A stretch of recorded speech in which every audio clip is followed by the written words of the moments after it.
Hello दोस्तों, फिर से मेरे चैनल में स्वागत है। दो राष्ट्रीय जल मिशन योजना के तहत कुछ ये नुक्कड़ करने, तो चलिए मैं आपको दिखाता हूँ। वीडियो में बने रहिएगा और वीडियो को पूरा देखना है। वीडियो को ज़्यादा से ज़्यादा शेयर करना है। सुनो सुनो भाई सुनो सुनो, आया आया नाटक आया, आया आया नाटक आया, अपना नुक्कड़ नाटक आया, अपना नुक्कड़ नाटक आया। सुनो सुनो भाई सुनो सुनो, सुनो सुनो भाई सुनो सुनो, आया आया नाटक आया, आया आया नाटक आया, अपना नुक्कड़ नाटक आया, अपना नुक्कड़ नाटक आया। सुनो सुनो भाई सुनो सुनो, सुनो सुनो भाई सुनो सुनो, आया आया नाटक आया, आया आया नाटक आया, अपना नुक्कड़ नाटक आया, अपना नुक्कड़ नाटक आया। भैया ओ भैया, जहाँ देखो वहाँ जल मिशन की बातें चल रही हैं। तो आपको क्या लगता है, यह जल मिशन मीडिया के लिए है? नहीं।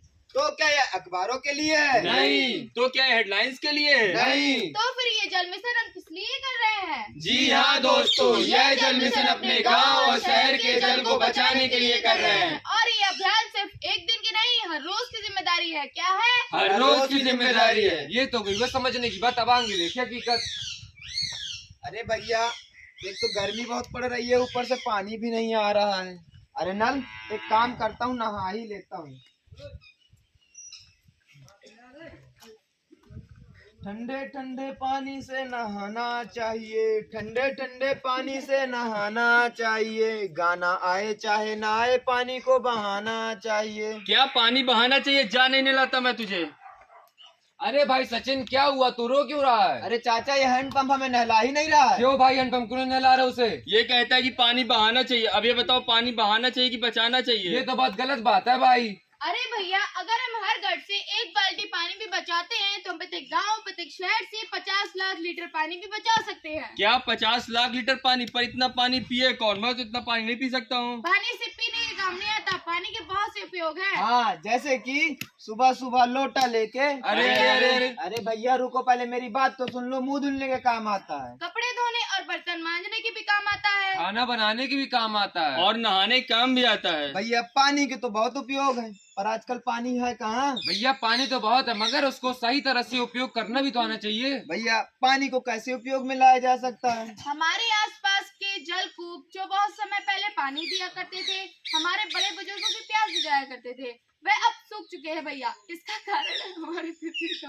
भूजल स्तर बहुत नीचे जा चुका है। इसके लिए हम सबको प्रयास करने होंगे। भैया इसके लिए हम सबको क्या प्रयास करने होंगे? बारिश का जो पानी आता है वह तो बह जाता है। वही तो भैया, बारिश का पानी हमारे लिए बहुत जरूरी है, उसको यूं नहीं बहाना चाहिए। उसके लिए हमें रेन वाटर हार्वेस्टिंग का प्रयास करना चाहिए। रेन वाटर हार्वेस्टिंग ये क्या होती है भैया? भैया इसमें जमीन में एक बड़ा सा गड्ढा खोद कर बारिश का पानी एकत्रित करना होता है, जिससे हमारा भूजल स्तर बढ़ा रहे और आसपास के नदी कुएं तालाब भी पुनर्जीवित हो सके। अरे वाह, ये तो बहुत अच्छी बात है। तो चलो भैया, आज से मैं भी पानी बहाऊंगा नहीं बचाऊंगा। पानी बचाना है, स्वच्छ जल मिशन अपनाना है। पानी बचाना है, स्वच्छ जल मिशन अपनाना है। पानी बचाना है, स्वच्छ जल मिशन अपनाना है। जय हिंद। आए हैं हम आपकी ग्राम पंचायत में सफाई के बारे में आपको कुछ चीजें बताने आए हैं। जैसे कि आपने देखा, हमने नुक्कड़ नाटक के माध्यम से आपको पानी के बचाव के बारे में बताया। इसी तरह ये स्वच्छता मेला का आयोजन किया गया है, जिसके माध्यम से आपको सफाई के बारे में कुछ चीजें बताएंगे। आपको तो पता ही है, सफाई को अपना करके हम स्वच्छ एवं स्वस्थ रह सकते हैं। और ज्यादातर घरों में ये होता है कि सफाई की मुखिया महिलाओं को माना जाता है, तो महिलाएं ज्यादातर सुबह सुबह उठती है। आप आंटी बता सकती है कि आप जब सुबह सुबह उठती है, जब सबसे पहले झाड़ू कहाँ से लगाना स्टार्ट करती हैं? चूल्हे से। बहुत अच्छी बात है। ज्यादातर मैंने यहाँ के रिवाजों में सुना है कि चूल्हे से ना करके बाहर आंगन या फिर घर के बाहर से झाड़ू लगाया करते हैं। हिंदू लगाते हैं। हाँ, बाहर चूल्हे से लगाते हैं। हाँ, अरे चलो बहुत कोई अच्छी बात। बात है। तो आपको ज्यादातर चूल्हे से झाड़ू लगानी चाहिए। क्यों? क्योंकि अगर आप दूसरे कमरे का कचरा अगर चूल्हे के पास लेके जाएंगे, तो वो जो कमरे का कचरा होता है वो अलग होता है, और किचन का कचरा वो शुद्ध होता है। वो उसमें इतने बैक्टीरिया नहीं पाए जाते हैं जब वो खाना वाना सड़ जाता है। तो इसीलिए आपको कहीं और का कचरा चूल्हे के में नहीं लेके जाना है। कोशिश करना है आपको चूल्हे का कचरा अलग करना है, फिर बाकी कचरे को अपने साथ में लेके जाना। और वो कचरे को किसी कोने में नहीं लगाना है कि आपने कोने में लगा दिया, आंगन में लगा दिया, कोई घर के द्वारे में लगा देता है। आपके घर में छोटे बच्चे तो होते ही है, उनकी आदत होती है कि वो कोई भी नई चीज देखेंगे और जाएंगे मुंह में भर लेंगे। तो इसीलिए उस कूड़े को किसी जगह में ना लगा करके किसी पॉलीथीन या फिर डस्टबिन जैसी चीजों का इस्तेमाल करें। इसी तरह का होता है बट लेकिन इसमें पत्ता नहीं होता है। तो उस तरह की चीज़ों का इस्तेमाल करें ताकि आपके बच्चों किसी कीटाणु को न खा ले, किसी गंभीर बीमारी में न पड़ जाए। और ज़्यादातर गाँव में परिवार बड़े होते हैं, आपको तो पता ही है कि 4, 5, 6, 7 के परिवार होते हैं और शौचालय 1 या 2 होते हैं, भले ही 3 होते हो, लेकिन इतने सारे लोगों के साथ रहते हैं और शौचालय बार बार यूज़ करते हैं तो गंदे भी अधिक होते हैं। तो आपको हफ्ते में 2 से 3 बार शौचालय अवश्य धोना है। क्यों धोना है?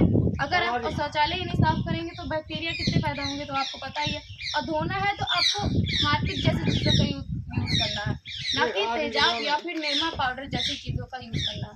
तेजाब का यूज़ क्यों नहीं करना? जो हमारे टैंक में अंदर बैक्टीरिया पाए जाते हैं वो कहते हैं गुड बैक्टीरिया, और जो हमारे टॉयलेट सीट मतलब जिसमें हम शौच करने जाते हैं उसमें बैक्टीरिया पाए जाते हैं वो बैड बैक्टीरिया कहलाते हैं।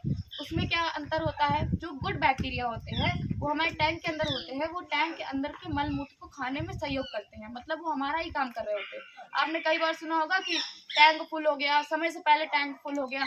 आपको ज़्यादातर इन जैसी चीज़ों का यूज़ करना है, तेजाब का नहीं यूज़ करना है, क्योंकि तेजाब से बैक्टीरिया तो मर जाते हैं लेकिन हमारे अच्छे बैक्टीरिया मर जाते हैं जो टैंक के अंदर होते हैं। इससे आपके टैंक में कभी ब्लॉकेज नहीं होगी, आपका बस जो आपके यूज़ का नहीं है वो बस खत्म होगा।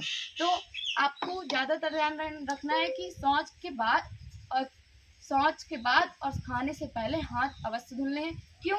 क्योंकि आपके हाथों में इतने बैक्टीरिया आ जाते हैं, कुछ भी सामान उठाया आपने या फिर कुछ भी कार्य कर रहे हैं आपके हाथ में बैक्टीरिया आ जाते हैं, आपको दिखाई भी नहीं देता। तो इसीलिए शौच के बाद और खाने से पहले हाथ अवश्य धोना है। शौच के बाद अभी मैंने गाँव में सुना है कि हाथ नहीं धोते, मिट्टी से हाथ धो लेते हैं, आपने भी सुना होगा। आपको मिट्टी से हाथ नहीं धोना। पहले की मिट्टी की बात अलग थी, पहले की मिट्टी बहुत शुद्ध थी। अब की मिट्टियों में यूरिया जैसी खादों का यूज़ किया जाता है। घरेलू खाद तो यूज़ नहीं की जाती, पहले तो घरेलू खाद चलती थी, अब यूरिया जैसी खाद को यूज़ किया जाता है। वो मिट्टी अब दूषित हो चुकी है, वो आपका केमिकल का काम कर रही है, आप केमिकल से हाथ धो रहे हैं, उल्टा गंदा कर रहे हैं आप अपने हाथ को। इसीलिए आपको हैंड वॉश चीज़ें या फिर किसी कीटनाशक साबुन का यूज़ करना है।